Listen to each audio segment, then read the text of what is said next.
Hi, this is Jeff Hoffman. Let's move on to genetics.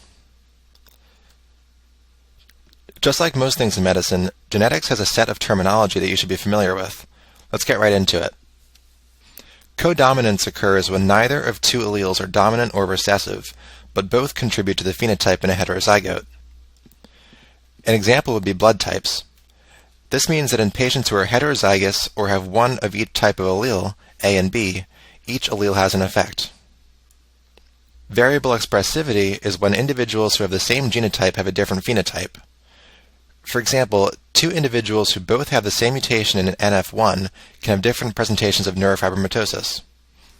The patient on the left has some small cutaneous neurofibromas and a café au lait spot, but the patient on the right has lots of very large neurofibromas and no café au lait spots. Incomplete penetrance is when not all individuals with a certain mutant genotype show any type of phenotype. This is different than variable expressivity, since in the case of variable expressivity, all patients show some type of phenotype. It just varies from one to the next.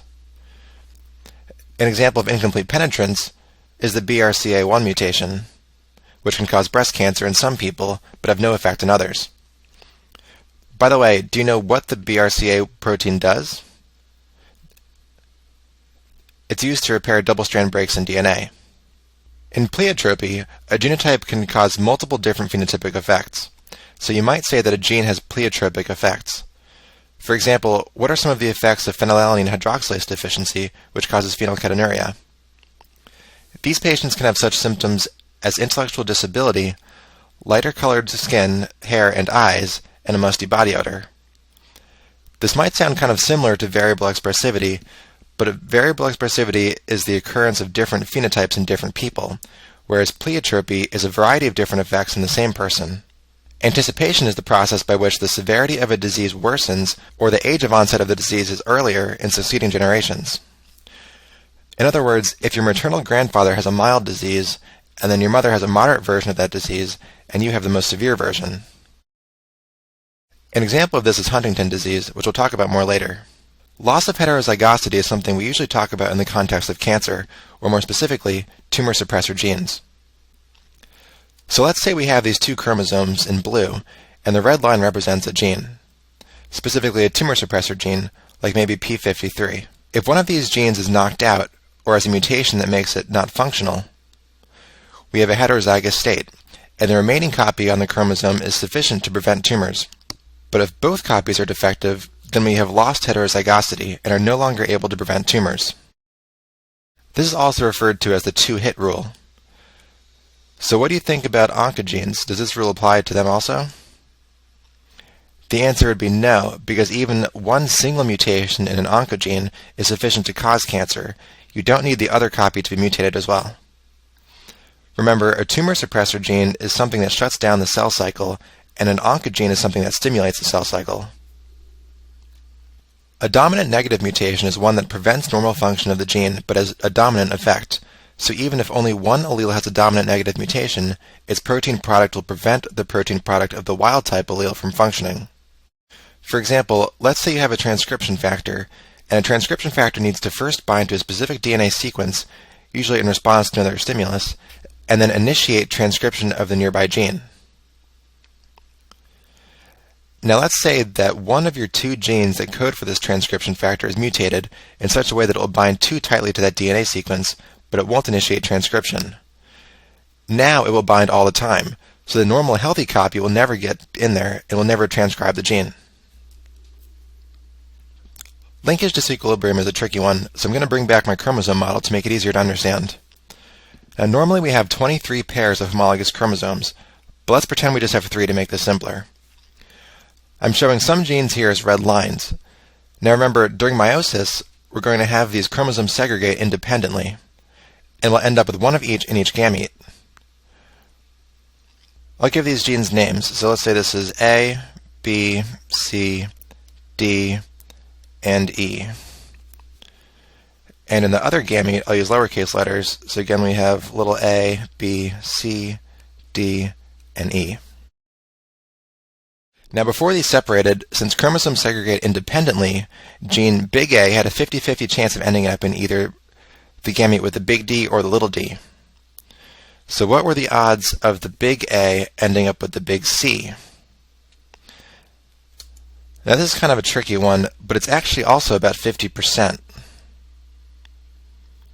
Because they're so far apart on the chromosome that a recombination will happen a few times between them as the cell prepares for meiosis.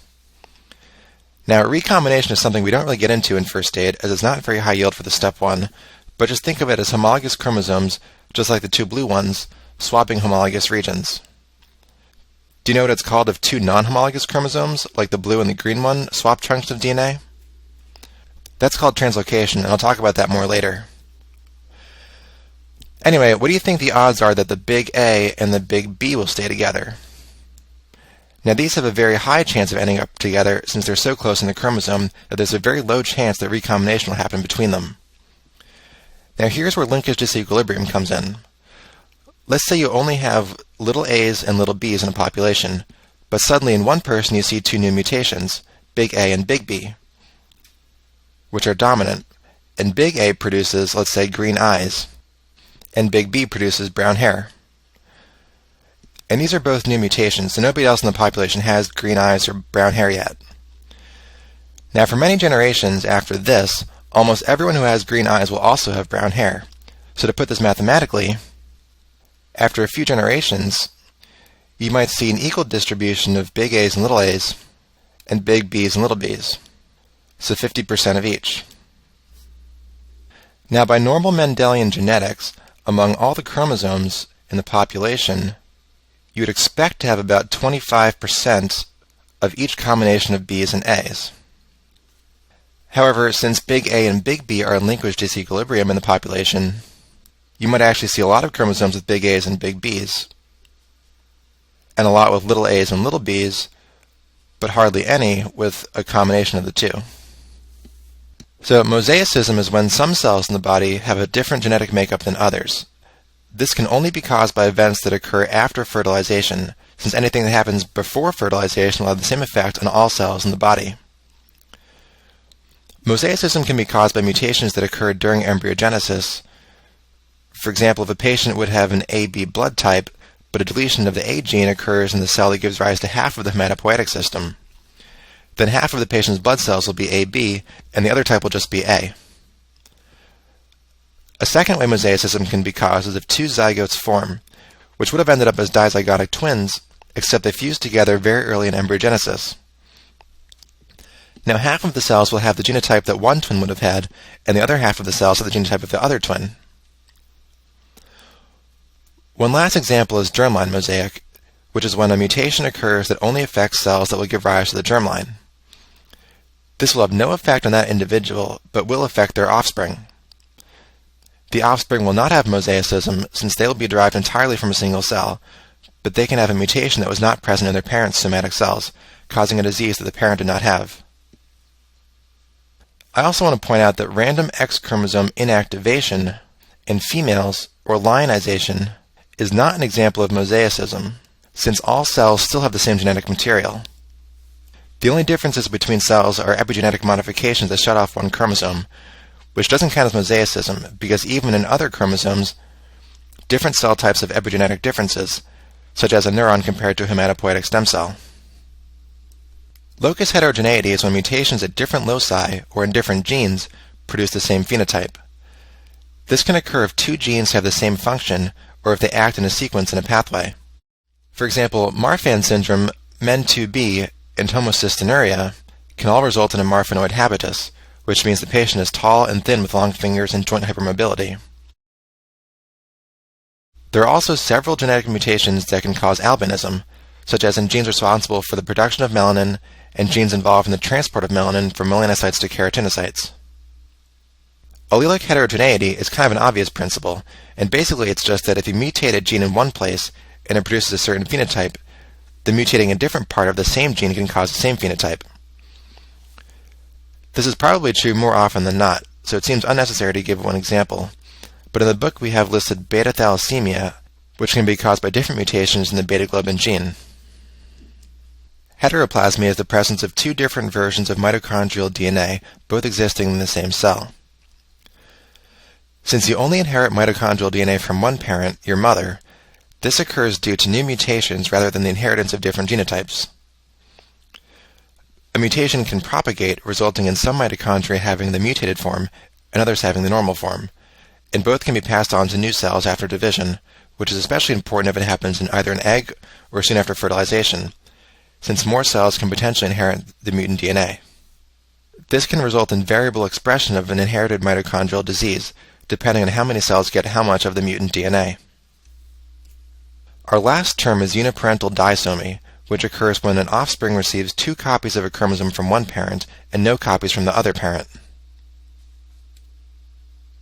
There are 2 types, heterodisomy and isodisomy. Heterodisomy is caused by an error in meiosis 1 and results in having 1 of each homologous chromosome from the same parent. Isodisomy occurs from an error in meiosis 2, which, as you can see here, would result in having 2 identical chromosomes, which were originally sister chromatids. It can also be caused by duplication of one chromosome and loss of the other. So what's the effect of uniparental disomy? Well, usually nothing. The patient is euploid, which means they have the correct number of chromosomes. So they will often have no disease traits and normal fertility. But between heterodisomy and isodisomy, which do you think is more likely to cause disease?